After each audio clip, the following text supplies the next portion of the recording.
Ezra, chapter 1.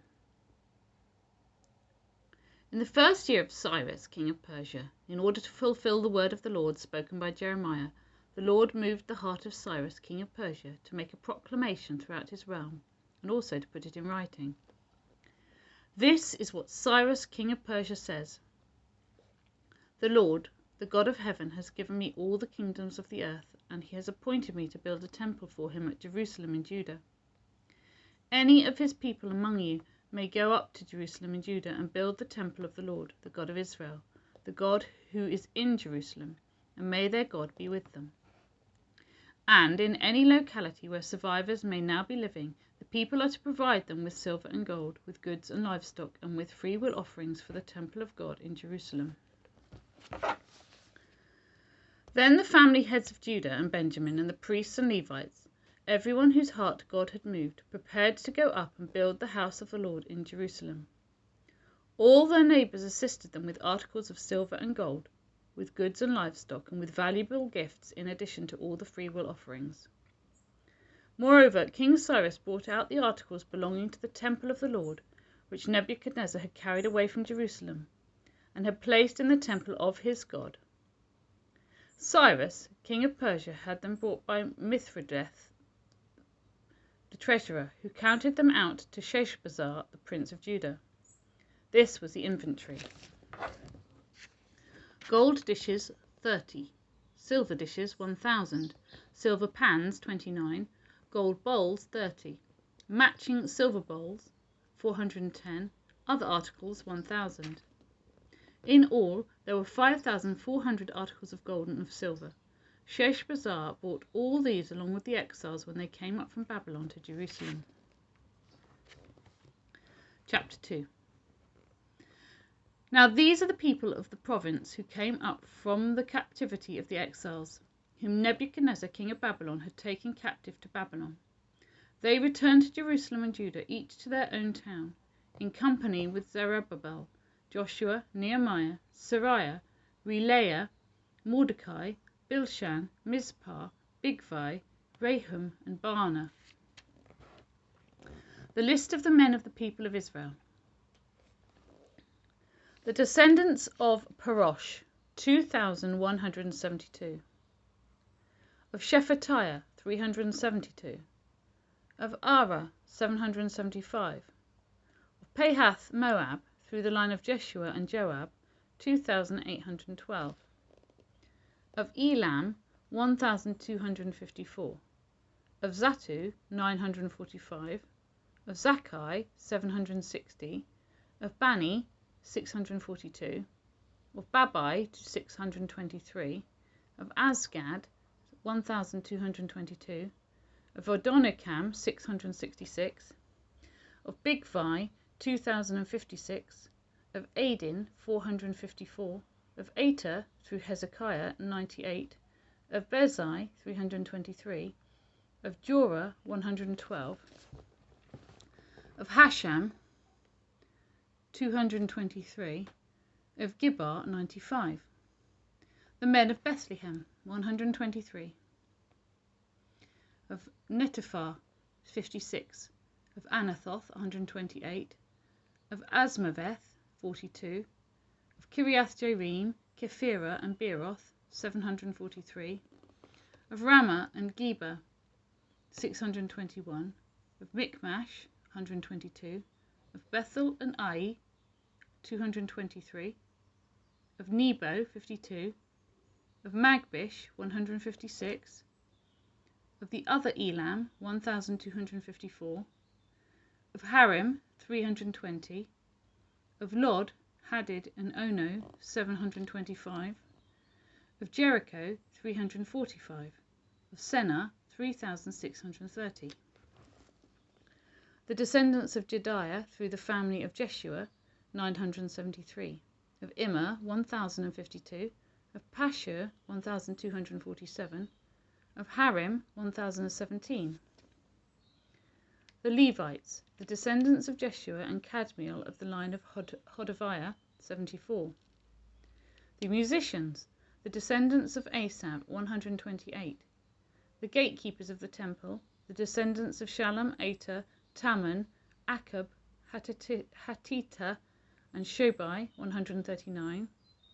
The temple servants, the descendants of Zihar, Hazupha, Tabaoth, Keros, Siaha, Padon, Lebana, Hagabah, Akub, Hagab, Shalmai, Hanan, Giddel, Gehar, Reiah, Rezin, Nekoda, Gazam, Uzzah, Paziah, Besai, Asna, Meunim, Nephusim, Bakbuk, Hakupha, Harhur, Basluth, Mahida, Harsha, Barkos, Sisera, Tema, Neziah, and Hatipha. The descendants of the servants of Solomon, the descendants of Sotai, Hassaphereth, Peruda, Jala, Darkon, Giddel, Shephatiah, Hatil, Pokereth, Hazabaim, and Ami. The temple servants and the descendants of the servants of Solomon. The following came up from the towns of Tel Melah, Tel Harsha, Kerub, Aden, and Immer, but they could not show that their families were descended from Israel. The descendants of Delaiah, Tobiah, and Nekoda, and from among the priests, the descendants of Habiah, Hakoz, and Barzillai, a man who had married a daughter of Barzillai by Gileadite and was called by that name. These searched for their family records, but they could not find them, and so were excluded from the priesthood as unclean. The governor ordered them not to eat any of the most sacred food until there was a priest ministering with the Urim and Thummim. The whole company numbered 42,360. Besides their 7,337 male and female slaves, they also had 200 male and female singers. They had 736 horses, 245 mules, 435 camels, and 6,720 donkeys.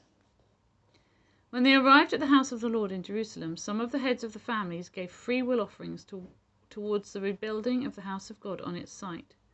According to their ability, they gave to the treasury for this work 61,000 darics of gold, 5,000 minas of silver, and 100 priestly garments. The priests and Levites, the musicians, the gatekeepers, and the temple servants settled in their own towns along with some of the other people, and the rest of the Israelites settled in their towns. John chapter 21. Afterwards, Jesus appeared again to his disciples by the Sea of Galilee. It happened this way. Simon Peter, Thomas, also known as Didymus, Nathanael from Cana in Galilee, sons of Zebedee, and 2 other disciples were together. "I'm going out to fish," Simon Peter told them, and they said, "We'll go with you." So they went out and got into the boat, but that night they caught nothing. Early in the morning, Jesus stood on the shore, but the disciples did not realize that it was Jesus. He called out to them, "Friends, haven't you any fish?" "No," they answered. He said, "Throw your net on the right side of the boat and you will find some." When they did, they were unable to haul the net in because of the large number of fish. Then the disciple whom Jesus loved said to Peter, "It is the Lord." As soon as Simon Peter heard him say, "It is the Lord," he wrapped his outer garment around him, for he had taken it off, and jumped into the water. The other disciples followed in the boat, towing the net full of fish, for they were not far from shore, about 100 meters. When they landed, they saw a fire of burning coals there with fish on it and some bread. And Jesus said to them, "Bring some of the fish you've just caught." So Simon Peter climbed back into the boat and dragged the net ashore. It was full of large fish, 153, but even with so many the net was not torn. And Jesus said to them, "Come and have breakfast." None of the disciples dared ask him, "Who are you?" They knew it was the Lord. And Jesus came, took the bread and gave it to them, and did the same with the fish. This was now the 3rd time Jesus appeared to his disciples after he was raised from the dead. When they had finished eating, Jesus said to Simon Peter, "Simon, son of John, do you love me more than these?" "Yes, Lord," he said, "you know that I love you." Jesus said, "Feed my lambs." Again Jesus said, "Simon, son of John, do you love me? I'm going to read from verse 16 because I had to pause it there for a moment. I can't remember where I got to. So from verse 16 of chapter 21. Again, Jesus said, Simon, son of John, do you love me? He answered, Yes, Lord, you know that I love you. Jesus said, Take care of my sheep. The third time he said to him, Simon, son of John, do you love me? Peter was hurt because Jesus asked him the third time, Do you love me? He said, Lord, you know all things. You know that I love you. Jesus said, Feed my sheep. Very truly I tell you, when you were younger, you dressed yourself and went where you wanted. But when you are old, you will stretch out your hands and someone else will dress you and lead you where you do not want to go. Jesus said this to indicate the kind of death by which Peter would glorify God. Then he said to him, Follow me. Peter turned and saw that the disciple whom Jesus loved was following them. This was the one who had leaned back against Jesus at the supper and had said, Lord, who is going to betray you? When Peter saw him, he asked, Lord, what about him? Jesus answered, If I want him to remain alive until I return, what is that to you? You must follow me. Because of this, the rumor spread among the believers that this disciple would not die. But Jesus did not say that he would not die. He only said, If I want him to remain alive until I return, what is that to you? This is the disciple who testifies to these things and who wrote them down. We know that his testimony is true. Jesus did many other things as well. If every one of them were written down, I suppose that even the whole world would not have room for the books that would be written.